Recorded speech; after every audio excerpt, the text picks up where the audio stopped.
Hello dear students, ये हमारा मोल concept का 4th वीडियो लेक्चर है।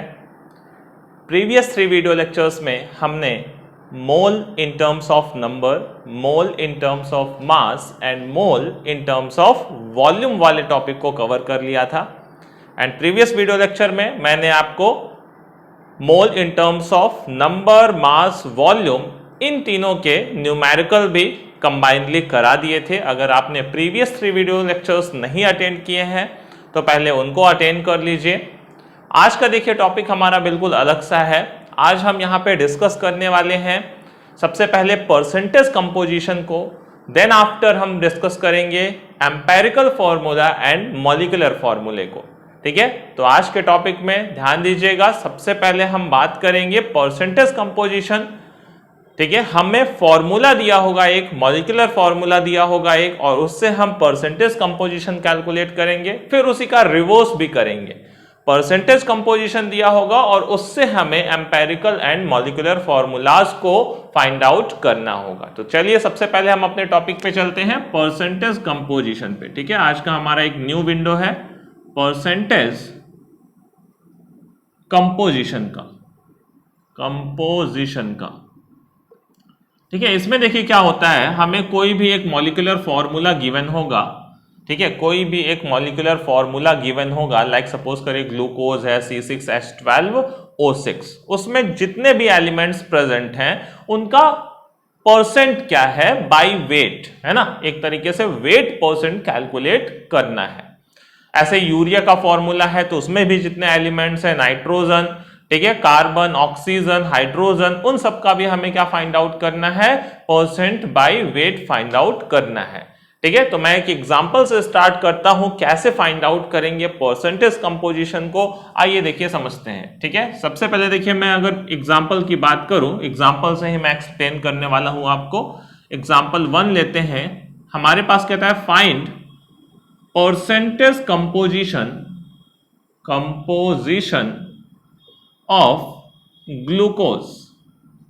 ठीक है, हमें ग्लूकोज का परसेंटेज कंपोजिशन फाइंड आउट करना है। मतलब ग्लूकोज के अंदर जितने भी एलिमेंट्स प्रेजेंट हैं उनका बाय वेट परसेंट क्या होगा।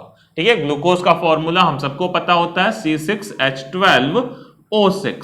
ठीक है, अब देखिए यहां पे बात करूं मैं तो सबसे पहले, ठीक है, हम पूरे कंपाउंड का मोलर मास कैलकुलेट कर लेंगे। ठीक है, पूरे कंपाउंड का मोलर मास कैलकुलेट कर लेंगे और इंडिविजुअल जितने भी एलिमेंट्स हैं उनका भी मास हम कैलकुलेट कर लेंगे। लाइक सपोज करिए इसका मोलर मास कैलकुलेट करना है तो क्या हो जाता है, 6 कार्बन्स प्रेजेंट हैं। ठीक है, एक कार्बन का मास कितना है, 12 है, प्लस 12 हाइड्रोजन्स प्रेजेंट हैं। एक हाइड्रोजन का मास कितना है, 1 है। 6 ऑक्सीजन एलिमेंट्स प्रेजेंट है, एक ऑक्सीजन का मास कितना है, 16 है। ये होता है। ठीक है, ओवरऑल देखिए मास कितना हो जाता है, 12 6 72 प्लस 12 प्लस 16 6 96। जो ग्लूकोज है उसका ओवरऑल जो मोलर मास आ जाता है वो कितना हो जाता है, ये देखिए कितना हो जाएगा आपका 6 to 8 to 10, है ना, 0 1 कैरी करेंगे, 7 1 8 1 9 9 18, मतलब 180। ठीक है, इसका हमने ये टोटल क्या कैलकुलेट किया, मोलर मास, है ना, जो ग्लूकोज था हमारे पास उसका हमने ये मोलर मास कैलकुलेट कर लिया। कितना आ गया, 180। 1 मोल ग्लूकोज का ये मास होगा। अच्छा, उसमें कार्बन का मास कितना था, 6 कार्बन थे जिसका मास हमने क्या निकाला, ये कार्बन का मास था, है ना, 72 जो कि आया था। ये किसका मास था, हाइड्रोजन का मास था जो कि टोटल 12 था। ये किसका मास था, ये ऑक्सीजन का मास था जो कि कितना था, 96 था, है ना। ये कार्बन का मास था प्लस ये हाइड्रोजन का मास था प्लस ये ऑक्सीजन का मास था। तो इंडिविजुअल अगर मैं बोलूं तो उसके अंदर कार्बन 72 ग्राम था, हाइड्रोजन 12 ग्राम था, ऑक्सीजन 96 ग्राम था। इफ मोलर मास कितना था, 180 ग्राम था। तो देखिए सिंपल सा, अगर हमें परसेंटेज कार्बन निकालना है ना, किसी भी एलिमेंट का परसेंट निकालना हो तो उस एलिमेंट का total mass in 1 mole of the compound divided by total mass of the compound into 100 कर दीजिए। सिंपल, जैसे अपने परसेंटेज कैलकुलेट करते हैं भाई, कार्बन का परसेंट कैलकुलेट करना है तो कार्बन का mass divided by total compound का मास इनटू 100 करना है। हाइड्रोजन का अगर परसेंट कैलकुलेट करना है तो हाइड्रोजन का mass divided by total mass into 100 करना है, और ऑक्सीजन का परसेंट कैलकुलेट करना है तो ऑक्सीजन का mass divided by total mass into 100 कर देंगे, सिंपल आ जाएगा। तो मतलब सिंपल सा किसी भी एलिमेंट का परसेंट कैलकुलेट करना है, ठीक है, परसेंट किसी भी बाय वेट, यहां पे कौन सा एक्चुअली में जो परसेंट कैलकुलेट कर रहे हैं वो बाय वेट है ना, तो परसेंट बाय वेट अगर हमें कैलकुलेट करना है ऑफ एनी एलिमेंट, ठीक है, तो क्या होता है, equal to mass of element in 1 mole divided by molar mass into क्या कर देना है, 100 कर देना है। भाई जो भी एलिमेंट है 1 मोल में उसका mass divided by total compound का जो भी मोलर मास होगा इनटू 100। ये तो बस लिखने की चीज है, सिंपल सा आपको दिख रहा है। लाइक अगर परसेंटेज कार्बन निकालना है हमें तो क्या करना होगा, कार्बन का टोटल मास कितना था 72 डिवाइडेड बाय टोटल कंपाउंड का मोलर मास 180 इनटू 100, लीजिए आ जाएगा कार्बन का परसेंट। 18 4 जा 72, जीरो कट होगा, कितना आ जाएगा 40%। अगर कार्बन का परसेंट देखो ग्लूकोज के अंदर तो कितना आ जाता है, 40% आ जाता है। सिमिलरली देखिए अगर मुझे हाइड्रोजन का परसेंट कंपोजिशन चाहिए, परसेंट हाइड्रोजन, तो हाइड्रोजन का मास कितना था 12 divide by again total mass कितना था 180 इंटू 100, क्या हो जाता है यहाँ पे देखिए 6 2 12 है ना, डिवाइड कर दीजिए 6 2 12, 6 3 18 और ये जीरो एक यहां से कट हो जाएगा, ठीक है, तो कितना हो जाएगा 20 डिवाइडेड बाई 3। 20 डिवाइडेड बाई 3 का मतलब कितना आ जाएगा, एक तरह से 6.666 या जिसको आप 6.67 लिख सकते हैं। इतने परसेंट हमारा हाइड्रोजन, और रेस्ट चाहिए तो आप 100 में से माइनस कर दीजिए, ऑक्सीजन मिल ही जाना है, क्योंकि भाई तीनों एलिमेंट्स का जो टोटल परसेंट होना है वो तो 100 ही होना है ना। आप ऑक्सीजन का निकालिए ना निकालिए, दोनों को प्लस कर लीजिए और 100 में से माइनस कर लीजिए, जो बचा हुआ परसेंट होगा वो किसका होगा, ऑक्सीजन का होगा।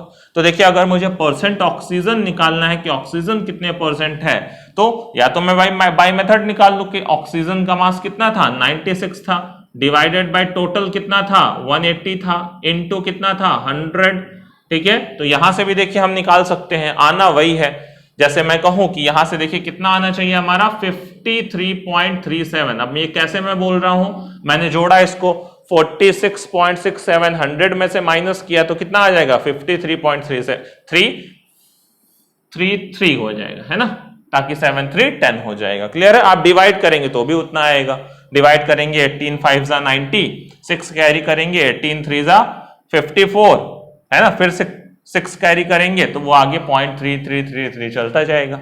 बात समझ में आ रही है। अच्छा देखिए इन तीनों को जोड़िए, क्या हमारा 100 बन रहा है, तो एग्जैक्टली क्या है 100% बन रहा है। भाई सारे एलिमेंट का जो टोटल परसेंटेज कंपोजिशन है मिलके 100 बनना चाहिए ना, वो बन रहा है हमारा। आई होप आप बात को समझ गए होंगे। जिस भी एलिमेंट का परसेंट कंपोजिशन निकालना है उसका मास लीजिए इन 1 मोल ऑफ द कंपाउंड, ठीक है, डिवाइड करिए molar mass of the compound into 100। Percent निकालना है तो 100 से मल्टीप्लाई तो करना ही होगा। तो ये हमारा परसेंट बाई वेट आता है ना, क्योंकि ये मास के टर्म में हमने किया। तो ये कौन सा परसेंटेज कंपोजिशन निकला, बाई वेट निकला। इस चीज पे ध्यान देंगे, परसेंट बाई वेट आया है। ओके क्लियर है। ऐसे सिमिलरली देखिए एक और एग्जांपल हम कर लेते हैं, ठीक है। यूरिया का सपोज करिए, find percentage composition of urea. ये आई होप सबकी समझ में आ गया होगा। अब यहां पे क्वेश्चन चेंज कर देते हैं, एग्जांपल 2 ले लेते हैं, ठीक है। सिमिलर वे में करना होगा,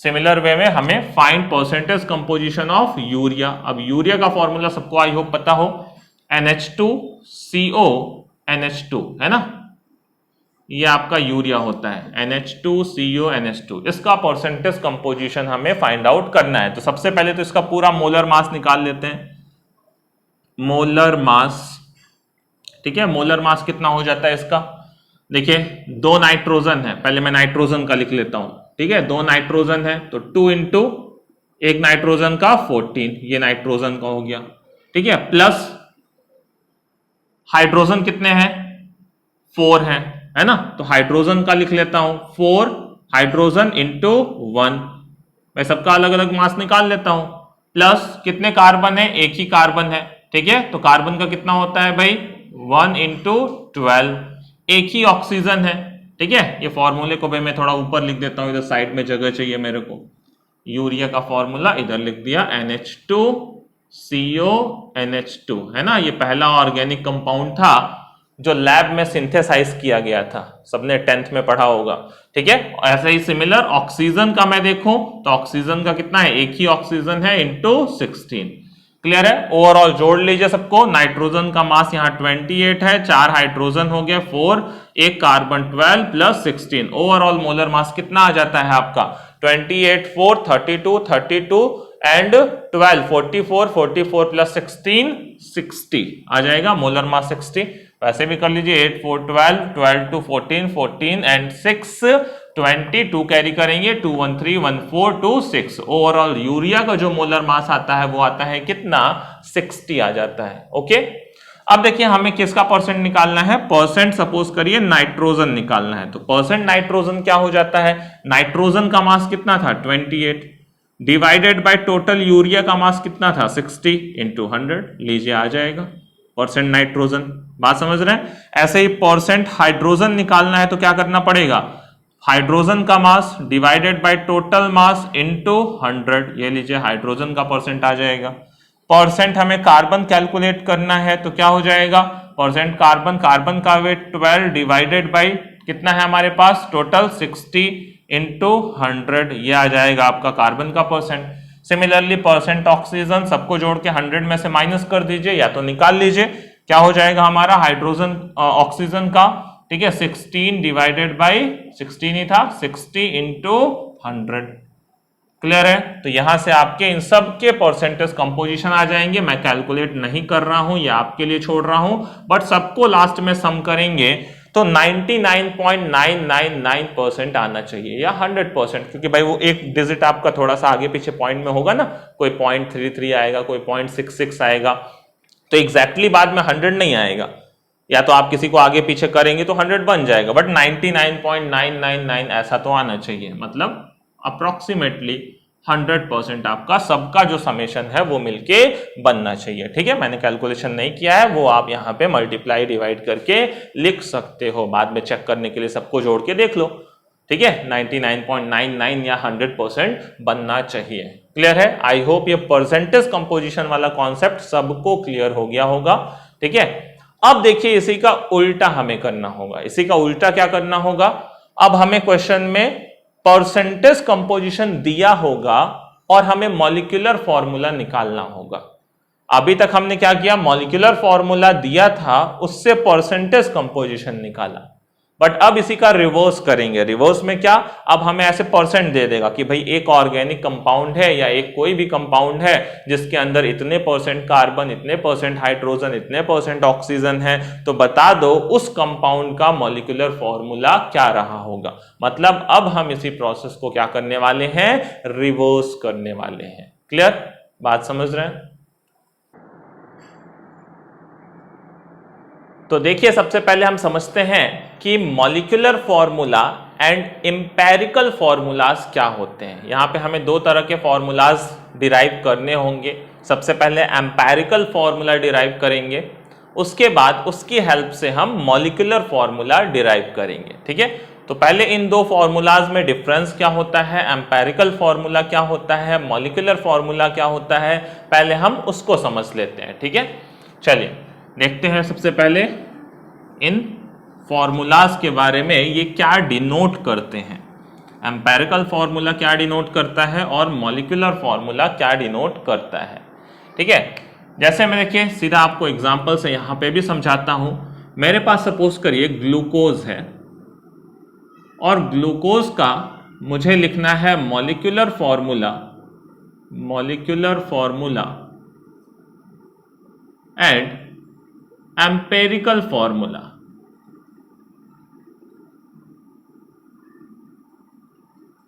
ठीक है। तो देखिए जो मॉलिक्यूलर फॉर्मूला होता है वो मॉलिक्यूल के अंदर एग्जैक्टली कितने एटम्स प्रेजेंट हैं उसको रिप्रेजेंट करता है। जैसे ग्लूकोज के एक मॉलिक्यूल की अगर मैं बात करूं तो ग्लूकोज के एक मॉलिक्यूल में 6 कार्बन एटम्स है ना, C6, 12 hydrogen atom H12, 6 oxygen atom O6 होते हैं है ना। अगर एग्जैक्टली देखो तो क्या होता है ग्लूकोज के अंदर C6 H12 O6। अब यहां पे ये जो फॉर्मूला है ये एग्जैक्टली हमें बता रहा है कि कितने कार्बन, कितने हाइड्रोजन और कितने ऑक्सीजन से मिला के ग्लूकोज का एक मॉलिक्यूल बनता है। बट एम्पेरिकल फॉर्मूला देखिए क्या बताता है हमको, किसी भी मॉलिक्यूल में जितने भी एलिमेंट्स प्रेजेंट हैं उनका एक सिंपलेस्ट होल नंबर रेशियो क्या है उस चीज को बताता है एम्पेरिकल फॉर्मूला। जैसे यहां पे देखिए अगर इनका रेशियो देखो, एक सिंपलेस्ट रेशियो, तो मैं सबको 6 से डिवाइड कर दूं तो देखिए एक सिंपलेस्ट रेशियो क्या ऐसा बन सकता है एलिमेंट का, CH2O। बताइए 6 से डिवाइड कर दिया, 6 1 जा 6, 6 2 जा 12, 6 1 जा 6, 1 तो लिखने वाले नहीं है हम, 1 अंडरस्टूड है। तो C1H2O1, क्या ये जितने भी एलिमेंट्स ग्लूकोज के अंदर प्रेजेंट है उनका एक सिंपलेस्ट रेशियो है? बिल्कुल है। इससे छोटा क्या सिंपल होल नंबर रेशियो बनेगा? नहीं बनेगा। तो वही चीज है, मॉलिक्यूलर फॉर्मूला देखिए एग्जैक्ट नंबर ऑफ एटम्स को बताता है और ये सिंपल होल नंबर रेशियो को बताता है। आप आई होप बात समझ रहे होंगे, है ना। सिमिलरली देखिए मैं बात करूं बेंजीन की,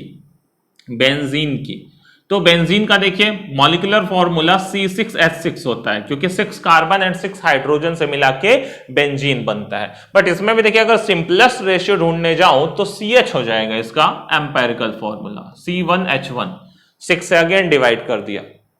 बात समझ पा रहे हैं? ठीक है। ऐसे ही देखिए मैं अगर ग्लूकोज की बात करूं, सॉरी ग्लूकोज हमने ले ही लिया था, एक फ्रक्टोज की बात करता हूं। ठीक है, फ्रुक्टोज का भी मॉलिक्यूलर फॉर्मूला सेम ही है। हम सुक्रोज की बात कर लेते हैं, सुक्रोज क्या होता है? C12H22O11। अगर मैं सुक्रोज का मॉलिक्यूलर फॉर्मूला देखूं तो C12H22O11 है। अब जरा मुझे बताइए क्या यहां पे और छोटा simple whole number ratio possible है या नहीं है? ध्यान से देखिए और सोचिए। अगर देखिए यहां पे 11 से डिवाइड करूंगा तो 11 1 जा 1, 11 2 जा 22, बट ये 11 से डिवाइड नहीं होगा, होल नंबर में नहीं आएगा, है ना, एक इंटीजर नहीं देगा हमें। बात समझ रहे हैं? तो यहां पे इससे छोटा यहां पे कार्बन, हाइड्रोजन, ऑक्सीजन का होल नंबर रेशियो पॉसिबल नहीं है। तो ऐसा भी देखिए कभी कभी होता है, जो मॉलिक्यूलर फॉर्मूला होता है वही एम्पेरिकल फॉर्मूला भी होता है। ये बात समझिएगा, सुक्रोज का मॉलिक्यूलर फॉर्मूला भी यही है, एम्पेरिकल फॉर्मूला भी यही है, क्योंकि इससे छोटा होल नंबर रेशियो पॉसिबल नहीं है। आई होप आप बात को समझ रहे हैं। चलिए एक चीज और ध्यान दीजिए, अगर मैं कहूं कि मेरे पास इथीन है, ठीक है, इथीन है, इथीन का आई होप सबको फॉर्मूला पता हो। इथीन क्या होता है भाई? अल्कीन C2H4, ठीक है। तो यहां पे ध्यान दीजिए, फिर से मैं यहां पे अगर सिंपलेस्ट होल नंबर रेशियो देखूं तो बन सकता है, यहां पे simplest whole number ratio possible है। तो यहां पे देखिए क्या है, C2H4 का सिंपलेस्ट होल नंबर रेशियो देखूं तो CH2 है, ठीक है। अच्छा, इसी का एक और बड़ा अल्काइन ले लूं, है ना, एक इसी का और नेक्स्ट अपना ये अल्कीन था, एक अल्काइन ले लूं। अल्काइन में वजह से मैं इथाइन ले लूं तो इथाइन का फॉर्मूला क्या होता है? C2H2 होता है। अच्छा, इसका सिंपलेस्ट होल नंबर रेशियो देखो, फिर से 2 से डिवाइड करो, फिर क्या बनेगा? CH।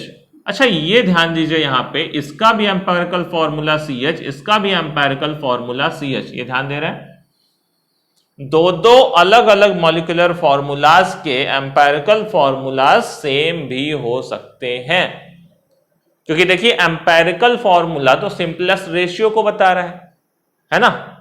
क्या दो अलग अलग कंपाउंड में जो एलिमेंट्स प्रेजेंट हैं वो क्या सेम रेशियो में नहीं हो सकते हैं? बिल्कुल हो सकते हैं, ठीक है। तो देखिए इथाइन और बेंजीन दोनों के एम्पेरिकल फॉर्मूलाज क्या है? सेम है। मॉलिक्यूलर फॉर्मूलाज तो अलग अलग है भाई, मॉलिक्यूलर फॉर्मूला अलग होगा तभी तो मॉलिक्यूल अलग होगा, तभी तो कंपाउंड अलग होगा, ठीक है। लेकिन एम्पेरिकल फॉर्मूला देखिए दोनों का सेम आ गया। तो ऐसा भी हो सकता है कि भाई दो अलग अलग कंपाउंड्स के एम्पेरिकल फॉर्मूला सेम भी हो सकते हैं। हाँ, मॉलिक्यूलर फॉर्मूला कभी सेम नहीं होगा भाई, ठीक है। हाँ, वो सेम हो सकता है, कब हो सकता है, जब फंक्शनल ग्रुप अलग हो, जैसे ग्लूकोज फ्रुक्टोज ले लें, दोनों के मॉलिक्यूलर फॉर्मूलाज भी सेम है, बट दोनों में क्या है, दोनों में हमारा एक में ग्लूकोज में एल्डिहाइड ग्रुप होता है, फ्रुक्टोज में कीटोनिक ग्रुप होता है, ठीक है। तो वो कंडीशन है जब फंक्शनल ग्रुप अलग होगा तो हमारा हो सकता है, ठीक है। तो यहां पे ध्यान दीजिएगा, 2 पॉइंट्स नोट करिएगा। 2 पॉइंट में क्या क्या, एक तो है ना, कुछ मॉलिक्यूल्स के लिए जो उसका मॉलिक्यूलर फॉर्मूला होगा वही उसका एम्पेरिकल फॉर्मूला भी होगा, जहां पे और सिंपलेस्ट रेशियो पॉसिबल नहीं है। और कुछ कंपाउंड्स में क्या होगा, एम्पेरिकल फॉर्मूलाज क्या होंगे, वो सेम भी हो सकते हैं। तो यहां पे एक बात आपको समझ में आई, मॉलिक्यूलर फॉर्मूलाज क्या बताते हैं, मॉलिक्यूलर फॉर्मूलाज बताते हैं एग्जैक्ट नंबर ऑफ एटम्स, है ना, जो कि प्रेजेंट होते हैं एक गिवन कंपाउंड में। और एम्पेरिकल फॉर्मूला क्या बताते हैं, उनके सिंपलेस्ट रेशियो को, जितने भी एलिमेंट्स प्रेजेंट हैं उनका एक सिंपलेस्ट होल नंबर रेशियो क्या है, ठीक है। अब देखिए, हमें जो पीछे हमने कैलकुलेट किया परसेंटेज कंपोजिशन, वहां से हम पहले एम्पेरिकल फॉर्मूला निकालेंगे और उस एम्पेरिकल फॉर्मूला में एक n फैक्टर से मल्टीप्लाई करेंगे तो वो हमें मॉलिक्यूलर फॉर्मूला दे देगा। जैसे देखिए यहां पे अगर इस एम्पेरिकल फॉर्मूला से ये मॉलिक्यूलर फॉर्मूला निकालना था तो क्या हमें इस फॉर्मूले में इंटू 6 करना पड़ता। ध्यान दीजिए, अगर उस फॉर्मूले में इंटू 6 कर दो तो C6H12O6 हो जाएगा।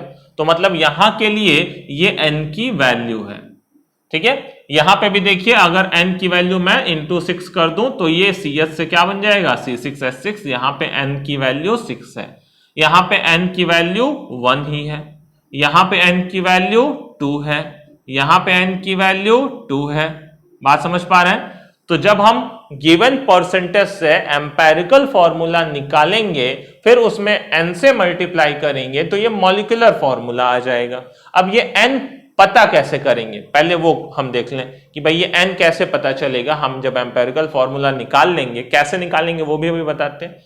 फिर उसमें n से मल्टीप्लाई करेंगे तो ये मॉलिक्यूलर फॉर्मूला मिल जाएगा। बट ये n कैसे मिलेगा, तो n देखिए ऐसे मिलता है हमें, जो भी हमारा मॉलिक्यूलर फॉर्मूले का मास है ना, वो लेंगे, डिवाइड करेंगे एम्पेरिकल फॉर्मूले के मास से, तो हमें मिल जाएगा ये n मिलेगा। ऑब्वियस सी बात है मिलेगा, क्योंकि उससे n मल्टीप्लाई करने पे ही ये गिवन फॉर्मूला बना है। तो इस फॉर्मूले का मास डिवाइडेड बाय उसका मास, ये n दे देगा, देगा कि नहीं देगा, है ना।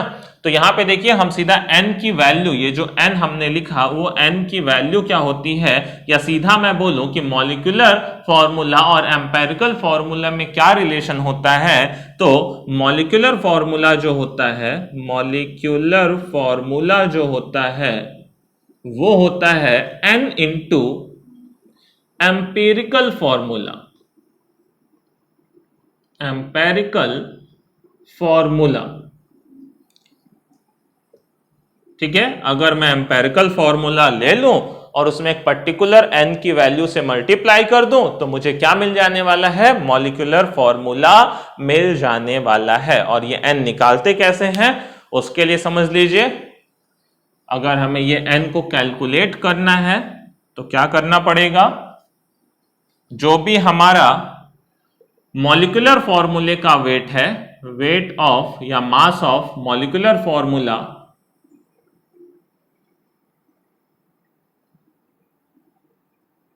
या ऐसे लिख दें मॉलिक्यूलर फॉर्मूला मास, है ना, divided by empirical formula mass, ठीक है। मॉलिक्यूलर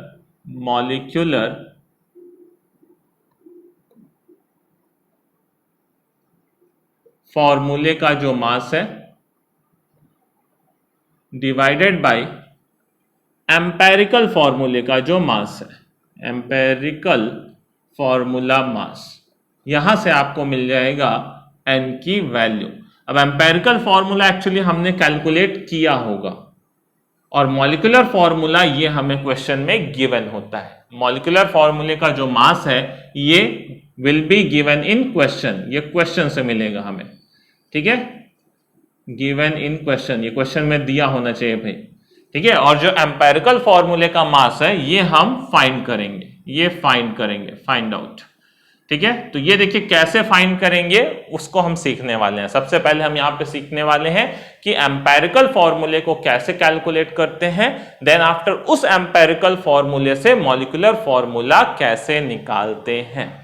ठीक है, सबसे पहले हम इस एम्पेरिकल फॉर्मूले को निकालेंगे, फिर उसका एम्पेरिकल फॉर्मूला मास निकलेगा।